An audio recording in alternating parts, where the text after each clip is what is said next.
So there you are. You have got a seller sitting right in front of you, and you're pretty sure that seller financing is going to work here. It's a good fit. It makes sense for them and what they've shared with you they want to accomplish.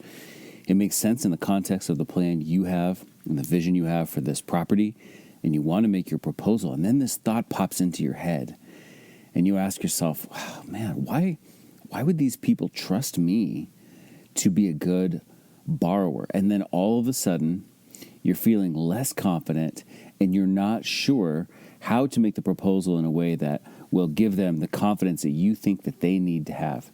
In this episode, we're going to talk about the 3 keys to establishing enough credibility with the seller to get them comfortable saying yes to your seller financing proposal. Let's cue up the theme song. We'll jump right in.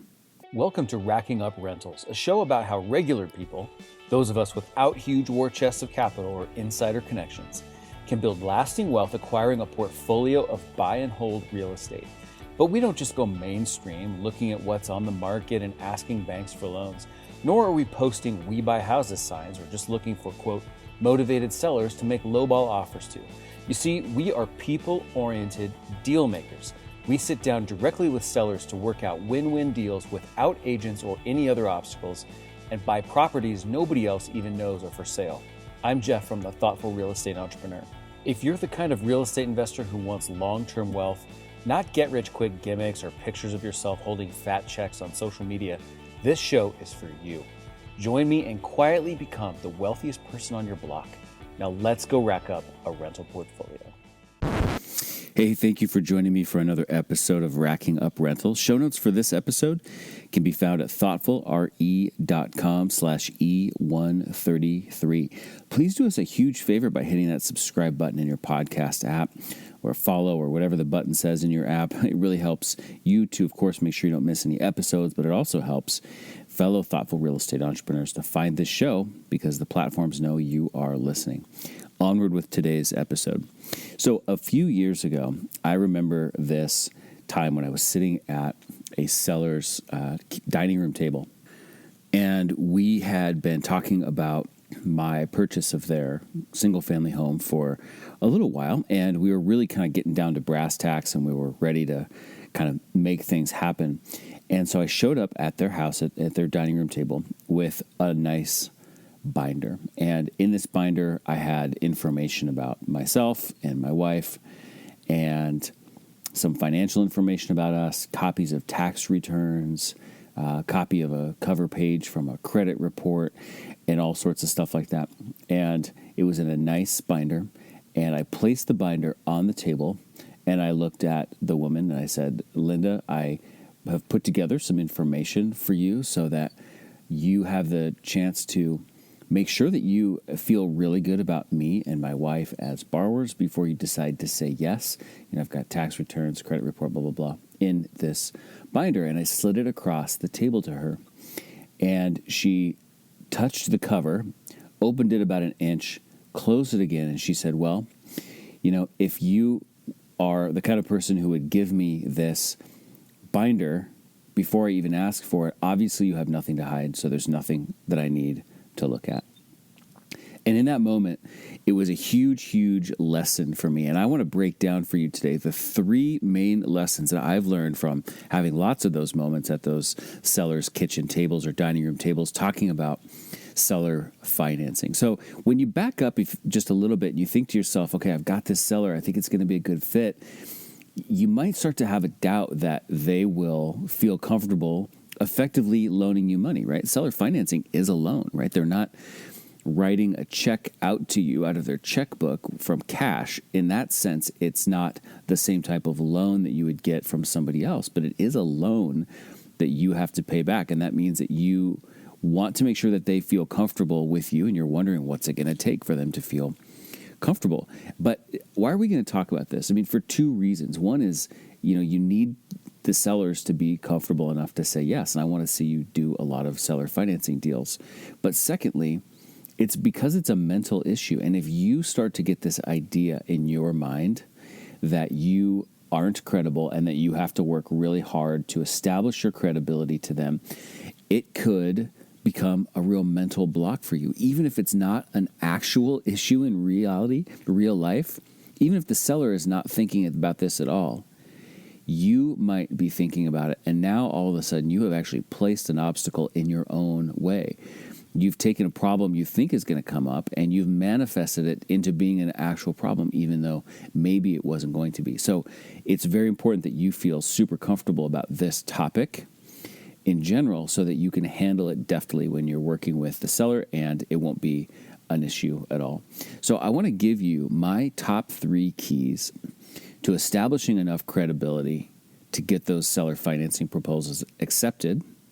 And then at the end, I'm going to give you the one big real takeaway from this whole thing. Now, before I even jump into the 3 specific keys, the intro, the preface to this has to be that we are, of course, making a seller financing proposal to a seller whose situation is actually well suited for seller financing. That's rule number 1 of seller financing. It's not really about you, it's about them and what they need. So if you show up and you say, well, I want to do seller financing, I want to give you a down payment, I want to make payments to you, you're already setting yourself up for a big problem because it's not about you, it's about them. But if you show up on the other hand and you say, I've been listening to you and you told me X, Y, and Z, and when I really put my thinking cap on and came up with a proposal for you, I think that the best thing to meet your goals and your objectives would be for me to make a down payment to you and make payments to you over time. And here's why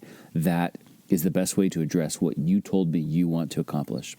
That's really the key to seller financing. So you have to make a proposal to somebody that's actually appropriate for them and indeed fits what they have told you they're trying to accomplish. Now, if you've done that, then you can move on to focusing on these 3 key things to establish enough credibility to get the seller to feel comfortable being your lender. So here is key number 1. Key number 1 is to actually not assume that they need more than they really do.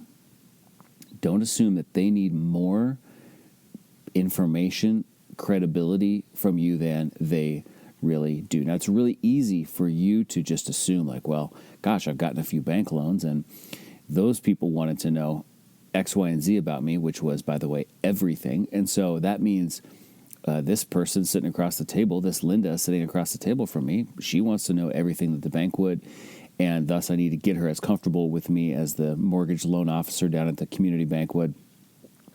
And that might not be a safe assumption. In fact, I will go so far as to say probably 98 times out of 100, that's really not a safe assumption.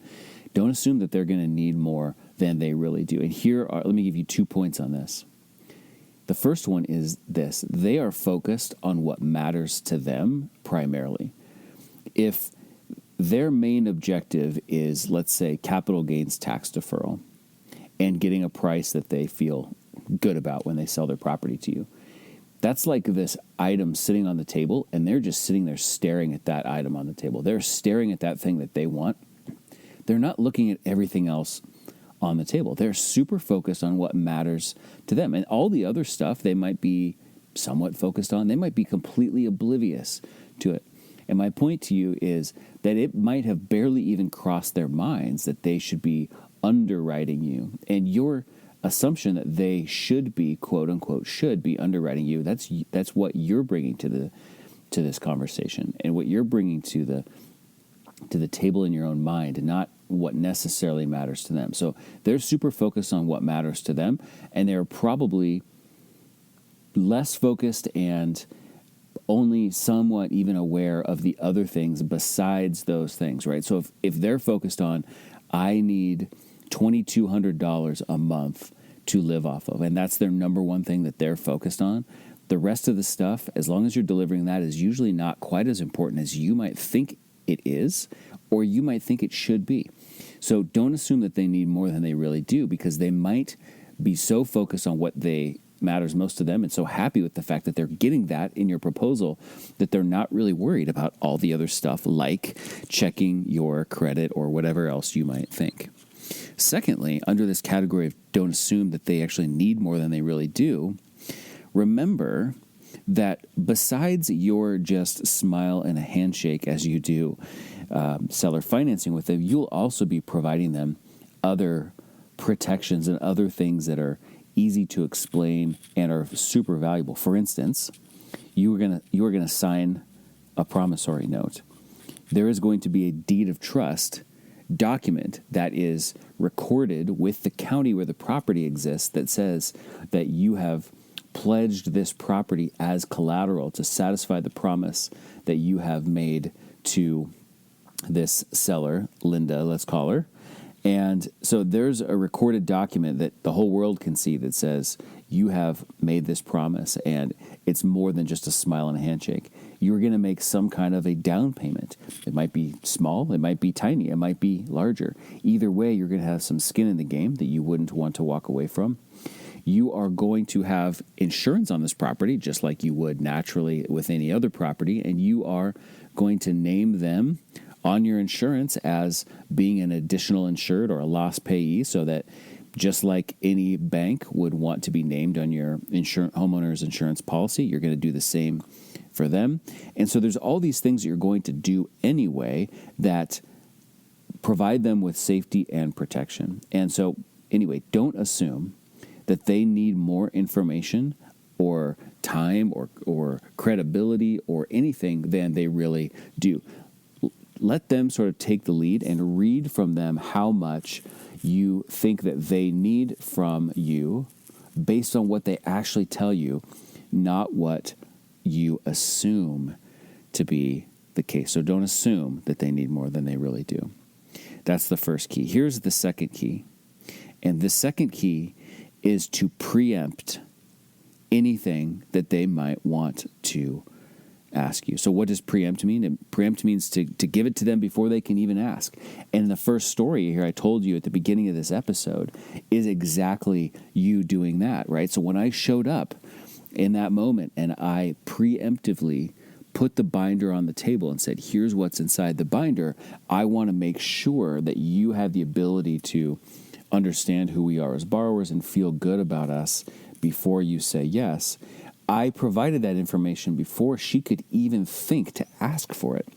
And that in and of itself carried a tremendous amount of weight and credibility, right? So think about it that way. The credibility came from the fact that I gave her the information before she could ask for it. The credibility didn't come from what was in the binder. The credibility came from the fact that I was willing to share the binder before she even knew what to ask me. So what was in that binder, and why did I choose the things that were in that binder? Well, I put a few things in there that I thought would be helpful, right? And, let's just step back for a second and compare and contrast. When you are talking to a bank about getting a loan, they're going to ask you for information about yourself, right, in the form of an application.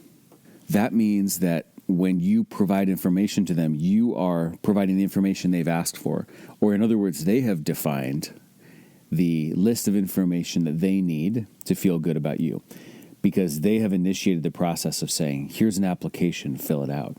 Now, when the roles are reversed, though, and you're talking to a seller, and you are the one to preemptively bring up this topic, then you are the one who gets to define what information is shared, right? Because you're not responding to their request for information. You're preemptively and proactively giving them the information before they could even think to ask for it. And when you do that, you're not filling out somebody else's checklist of stuff that they want.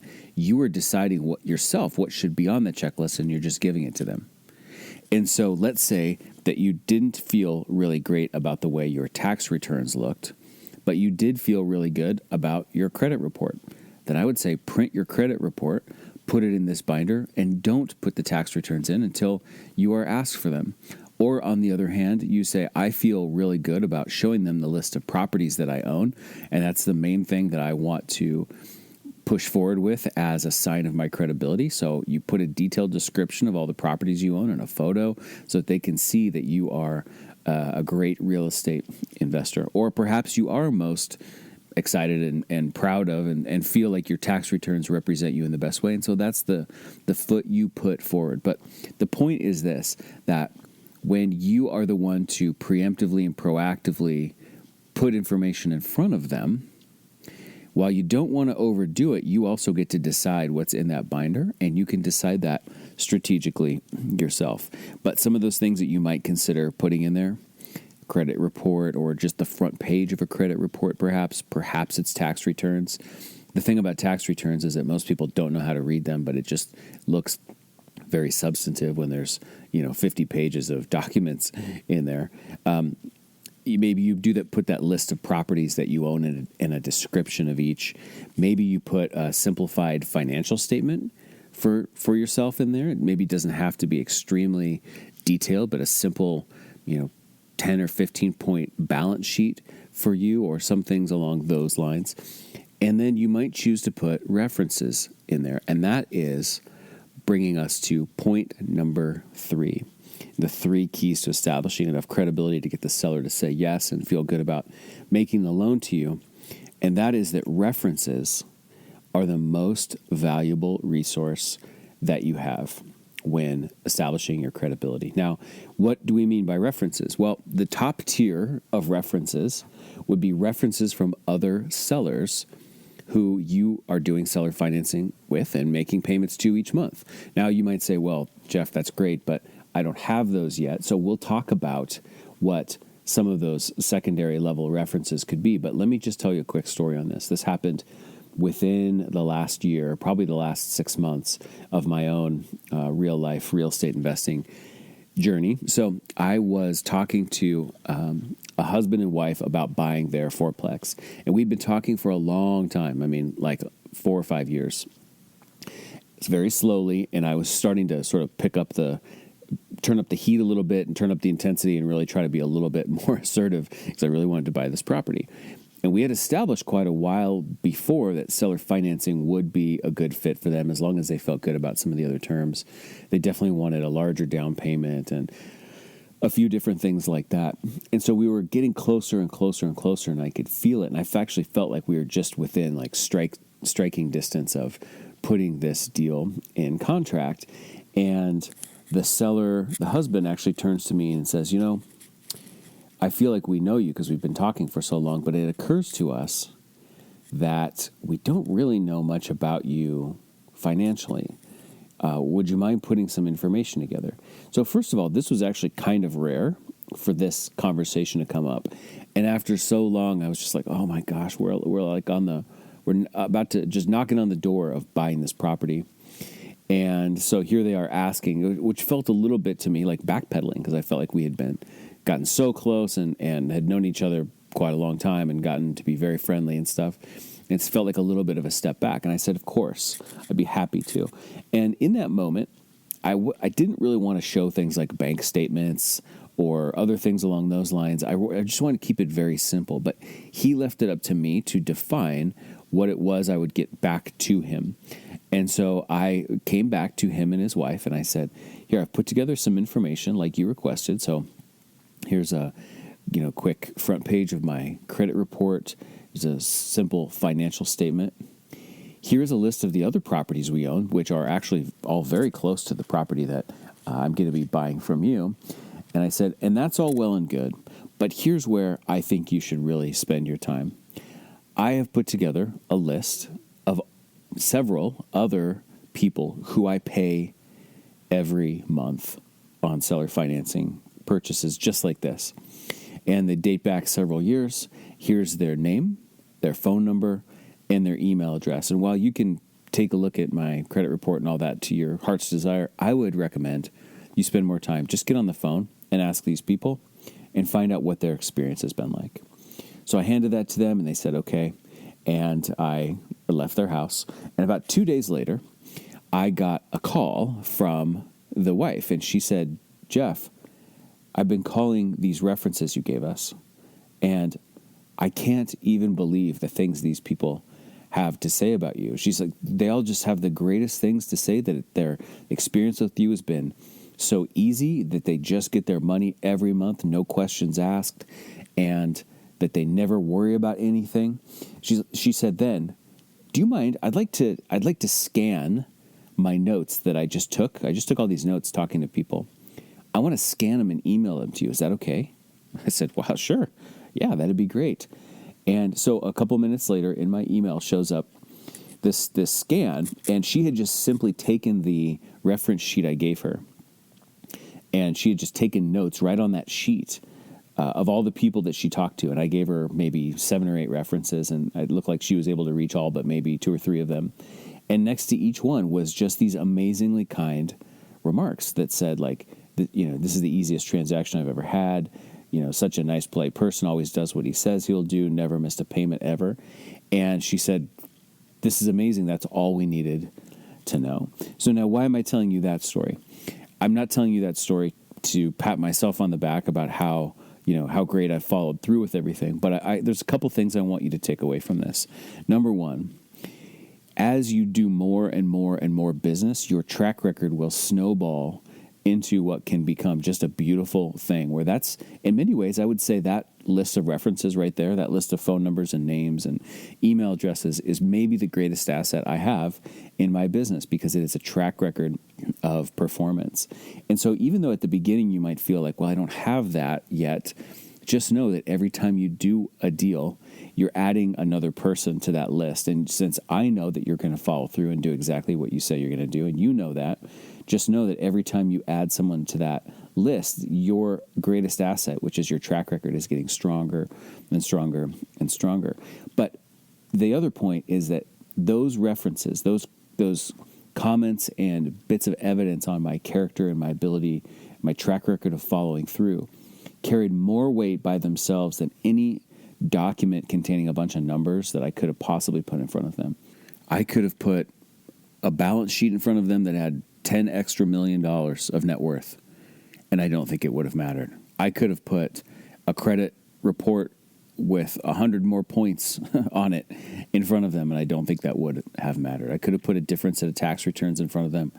I don't think that would have mattered as much as the list of references of real people that they could call, and they could see that the person that they thought I was indeed that person, based on all the evidence from these outside people.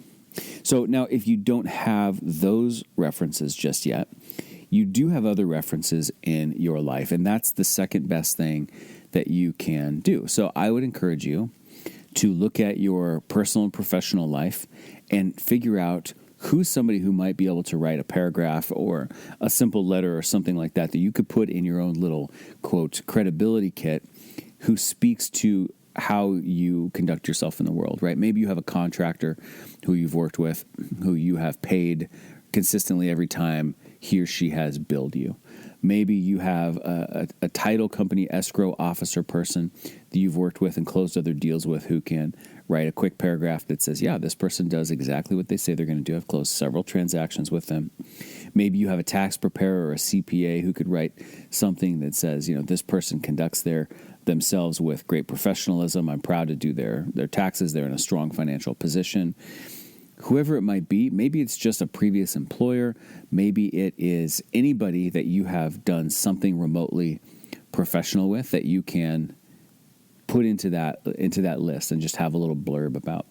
A real estate agent that you've worked with, perhaps. And just know then that as you do more and more and more business, you can continually upgrade that list of those references and even sort of subcategorize that list of references into professional references and private lender references and seller financing references, etc. So to recap, our 3 key takeaways here for how you establish enough credibility to get that seller to say yes to seller financing and to be your lender is, number 1, don't assume that they actually need more than they really do. Don't give them more information and whatnot until you know what they need. Secondly, is to preemptively give them what you want to show them. And the power of preemptively and proactively giving them something carries a ton of weight in itself. And then number 3, references are your most valuable resources in establishing that credibility. But here is the real big overarching takeaway I want you to walk away from this with. This is like the bow we put on all of these things. When we look at all 3 of those keys I just explained to you, they have one thing in common. And this harkens back to the last couple episodes of this show when we talk about the other four currencies and the currency of relationship. The power of relationship is insanely strong.